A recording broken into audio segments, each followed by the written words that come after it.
ढाबे वाली आंटी। जी वो खाना मिलेगा क्या? प्रमोद ने सकुचाते हुए उनसे पूछा। नए आए हो ना, ढाबे में खाना नहीं मिलेगा तो और क्या मिलेगा?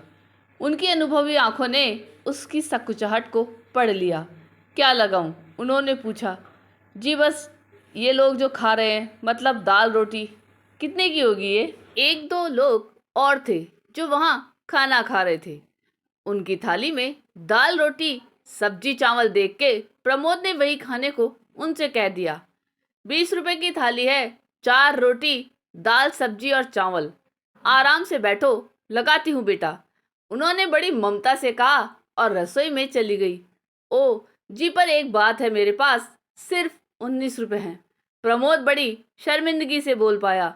कोई बात नहीं, बाद में दे देना, अब खाना खाने तो रोज ही आओगे ना यहाँ।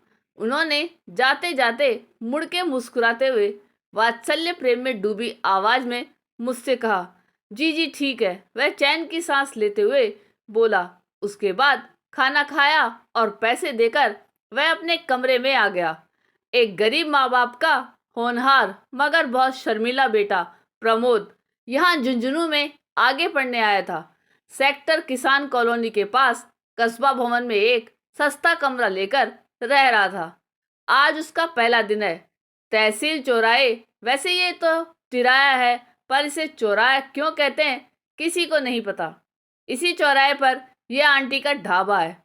ढाबा क्या, सड़क किनारे बने एक छोटे से मकान के निचले हिस्से में एक महिला, जिन्हें सब आंटी कहते हैं, मीनू में सिर्फ 2 आइटम वाला ये ढाबा चलाती है।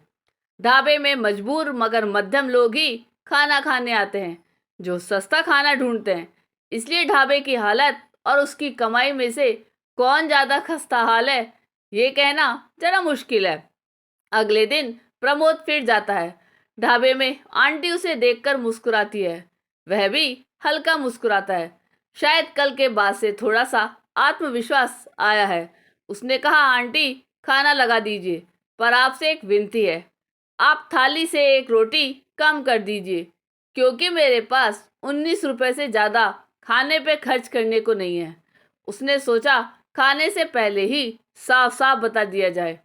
हालांकि बजट 20 रुपए का था, पर 1 रुपया रोज बचा के जब छुट्टियों में घर जाऊंगा तो अपनी माँ के लिए कुछ उपहार ले जाऊंगा। ये सोच के प्रमोद ने यह नीति बनाई थी। ठीक है, बैठ जाओ, अभी लगाती हूँ, कहकर वह रसोई में चली गई। एक तरफ की दीवार से लगी मेज कुर्सियाँ पड़ी थी और दूसरी ओर एक दीवार पे जमीन से तकरीबन 2.5 फुट ऊंचा एक प्लेटफॉर्म बना था, जिसपे चूल्हा बर्तन इत्यादि रखे थे। बस वही रसोई थी। आंटी का कद बहुत छोटा है, जिसकी वजह से रसोई का प्लेटफॉर्म उनसे थोड़ी ज़्यादा ऊंचाई पे पड़ता है और उन्हें खाना बनाने के काम में काफ़ी कठिनाई आ रही थी।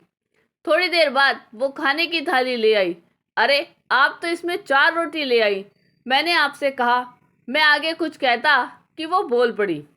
देखो बेटा, मैं एक बूढ़ी अकेली औरत बस इसलिए ढाबा चलाती हूँ कि तुम लोगों के साथ मेरी भी 2 रोटी का इंतजाम हो जाए। अब 1 रुपए के लिए क्या तेरा पेट काटूंगी, कहकर उसके सर पे हाथ फेरकर वो चली गई। ऐसे ही रोज ये क्रम चलता रहा। प्रतिदिन मैं आंटी को ऊंचे प्लेटफॉर्म पे बड़ी मुश्किल से काम करते देखता। घुटनों में तकलीफ के कारण बैठ के कोई काम उनसे हो नहीं पाता था। खाना खाता, 19 रुपए देता, कुछ हल्की फुल्की बातें उनसे होती। बस ऐसे ही कुछ महीने बीत गए और फिर आज के दिन वह काफ़ी देर से ढाबे पे आया। आज बड़ी देर कर दी तूने, सब ठीक तो है? बैठ, मैं खाना लगाती हूँ। आंटी की आंखों में चिंता थी।